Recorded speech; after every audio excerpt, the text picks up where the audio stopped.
खबर आई है मध्यपूर्व में संघर्ष पर यूएन के बयान को लेकर, और संघर्ष में यमन के घसीटे जाने के खतरे की बात कही गई है यूएन की तरफ से। संघर्ष में यमन के आने पर हालात नियंत्रण से बाहर होंगे। इंटरनेशनल जहाज को निशाना जिस तरीके से हुती विद्रोही बना रहे हैं, ये खबर बड़ी है इस बात को देखते हुए कि आखिर यमन के इसी संघर्ष का हिस्सा बनने के बाद बिगड़ते हालात पर चिंता जाहिर की गई है।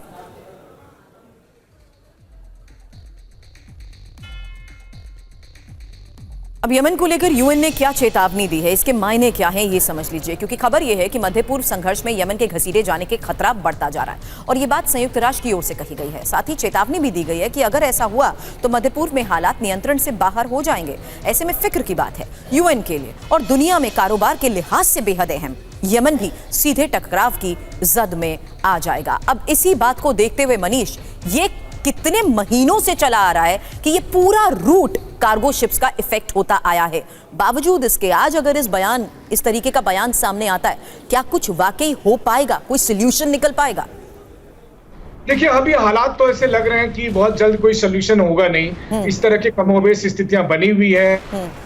इंटरनेशनल ट्रेड बुरी तरह से प्रभावित है और सबसे बड़ी बात है कि हूती के मामले में जिस तरह से अमेरिका के नेतृत्व में एक गठबंधन बना और प्रॉस्पेरिटी गार्डियन के नाम से, और फिर ये उम्मीद की गई थी कि हूती को वो कंट्रोल कर लेंगे, ऐसा हुआ नहीं है। अब तक करीब 10 MQ-9 ड्रोन अमेरिका के हूतियों ने मार गिराए हैं। हूती लगातार चैलेंज दे रहे हैं, कई अंतर्राष्ट्रीय जहाजों को वो निशाना बना चुके हैं। आने वाले समय में अगर ईरान और इजराइल की जंग बढ़ती है तो ईरान और अधिक सपोर्ट करेगा हूती को, और सबसे अधिक जो प्रभावित होगा वो इसी रूट में जो इंटरनेशनल ट्रेड है, यानी जितने भी इंटरनेशनल और कमर्शियल शिप्स चल रहे हैं उन सबको दिक्कत होगी।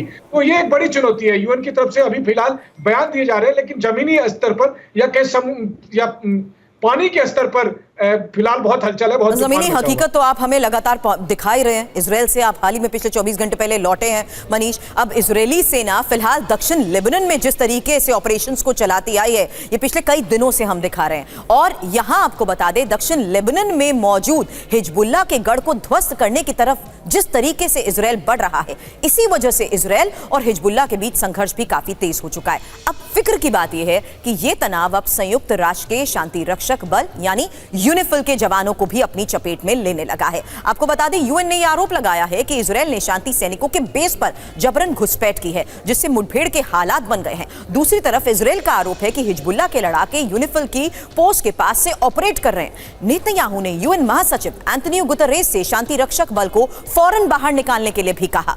अब आपको ये समझना होगा कि आखिर ये यूनिफिल है क्या। यूनिफिल का जिक्र कल मेरे सहयोगी सुमित चौधरी भी बैरूत से इसलिए कर रहे थे क्योंकि वो उस जगह पर जा चुके हैं और उस जगह की रियलिटी और उनकी एक रिपोर्ट आपके सामने रखूंगी। लेकिन उससे पहले जानिए, संयुक्त राष्ट्र ने शांति सैनिकों की लेबनानी सीमा पर तैनाती कर रखी है, साल 1978 ही से कर रखी है, और इसे यूनिफिल यानी UN interim force in Lebanon कहा जाता है। इसका अहम काम इस इलाके की निगरानी रखना होता है। हालांकि 2006 में इजरायल और हिजबुल्लाह के बीच हुई जंग के बाद से संयुक्त राष्ट्र के शांति रक्षक दस्ते की शक्तियां भी बढ़ाई गई हैं, मगर फिर भी यूएन ने खुद को निगरानी तक ही सीमित रखा है। अब यूनिफिल में कुल 10,000 जवान हैं। ये 50 अलग अलग देशों के रहने वाले हैं। इनमें सबसे ज्यादा 1,231 इंडोनेशिया के हैं, जबकि 1,068 यूरोपीय देशों के हैं।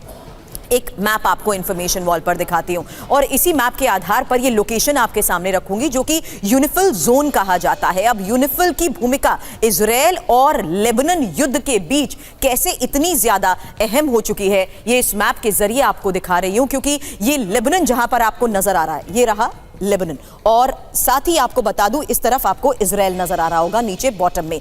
इन्हीं के बीच में है वो जगह जिसे ब्लू लाइन के नाम से जाना जाता है। ये रही वो ब्लू लाइन, ये पूरा एरिया ब्लू लाइन के तौर पर जाना जाता है। इसकी कुल लंबाई 120 किलोमीटर है। एक बफर जोन है जहां पर यूएन फोर्स की तैनाती है, इसलिए ये पूरा का पूरा यूनिफिल जोन जो इस वक्त मैं आपको दिखा रही हूं, यहां पर हो रहे अटैक के बाद ही इजरायल से इस बात की अपील की गई कि इस जगह पर हमले ना करें।